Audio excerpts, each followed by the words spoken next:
আসসালামু আলাইকুম। ভাই, আপনার চ্যানেলের মনিটাইজেশন চলে যেতে পারে যদি আপনি এই একটা ভুল করেন। আপনি দেখবেন, আপনি যখন আপনার ইউটিউব চ্যানেলে একটা ভিডিও পাবলিশ করেন, আপনি যখন একটা ভিডিও তৈরি করেন, আপনার ভিডিওতে কিন্তু অনেক আপনি ইনফরমেশন দেন।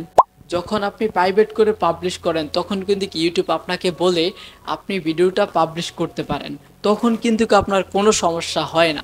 তো দেখা যাচ্ছে 1 মাস 2 মাস 3 মাস পর আপনার ইউটিউব চ্যানেলের মনিটাইজেশনটা চলে যায়। তো এটা কি কারণে নিয়ে যায় আজকে আমি আপনাদেরকে খুব সুন্দর করে বলে দিচ্ছি। দেখুন, আপনি যদি এই একটা কাজ করেন তাহলে কিন্তু আপনার চ্যানেলের মনিটাইজেশনটা আপনি বাঁচিয়ে রাখতে পারবেন অনেক বছর, অনেক দিন। তো এটা কি আমি আপনাকে বিস্তারিত বলি। দেখুন, আপনি যখন ইউটিউবে সব কিছু লিখে দেন, টাইটেল, ডিসক্রিপশন সব কিছু লিখে দেন, তো এই যে ডিসক্রিপশনটা কেন দিয়েছে, এই ডিসক্রিপশনে আপনি ডিসক্লেমার দিয়ে দিবেন।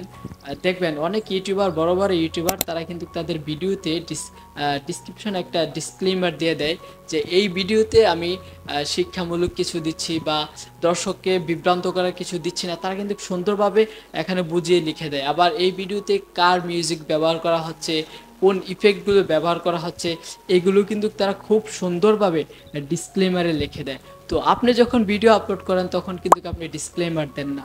আর যখন 1 মাস 2 মাস 3 মাস পর ইউটিউবের কাছে আপনার ভিডিওটা সন্দেহজনক হয়, তখন কিন্তু ভিডিওটা আপনার আবার ইউটিউব এটাকে রিভিউ করে, তো রিভিউ করে যখন দেখে আপনি ডিসক্লেমার দেন নাই, এটাতে কোনো কিছু দেন নাই, কিন্তু এই ভিডিওতে আপনি ব্যাকগ্রাউন্ড মিউজিক ব্যবহার করেছেন অন্য কারো, তখন কিন্তু আপনাকে রিউজ কন্টেন্ট দিয়ে দেয়।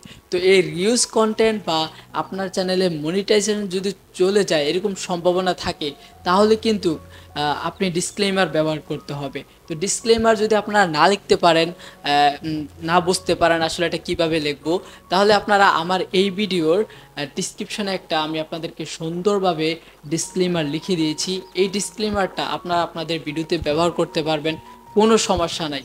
আর এই ডিসক্লেমারটা ব্যবহার করলে কিন্তু আপনার মনিটাইজেশনটা বেঁচে যাবে এবং আপনার মনিটাইজেশনটা অনেক দিন থেকে যাবে, এবং আপনি নিশ্চিত থাকতে পারেন যে আপনার মনিটাইজেশনটা নিবে না কমপক্ষে ইউটিউব। কারণ ইউটিউব মনে করবে আপনি তাদের শর্ত অনুযায়ী বা আপনি যার কাছ থেকে ব্যাকগ্রাউন্ডে মিউজিক ব্যবহার করতেছেন তার কাছ থেকে অনুমতি নিয়ে আপনি এই সব কিছু ব্যবহার করতে পারেন। ওই ডিসক্লেমারটা থাকলে কিন্তু তখন ইউটিউব আপনাকে রিউজ কন্টেন্ট দেবে না, আপনার চ্যানেলের মনিটাইজেশনটা বেঁচে যাবে। তো বন্ধুরা, এই ভিডিওটা দেখে যদি আপনাদের ইনফরমেশন কিছু জানা হয়, আপনাদের উপকারে আসে, তাহলে অবশ্যই একটি লাইক করবেন। আর আমাদের এই ছোট চ্যানেলটি সাবস্ক্রাইব করে আমাদের সঙ্গে থাকবেন। আর এরকম নিত্য নতুন ভিডিও পেতে আমার সঙ্গে থাকবেন। তো সবাই ভালো থাকুন, সুস্থ থাকুন, দেখা হচ্ছে আবার নেক্সট ভিডিওতে। আল্লাহ হাফেজ।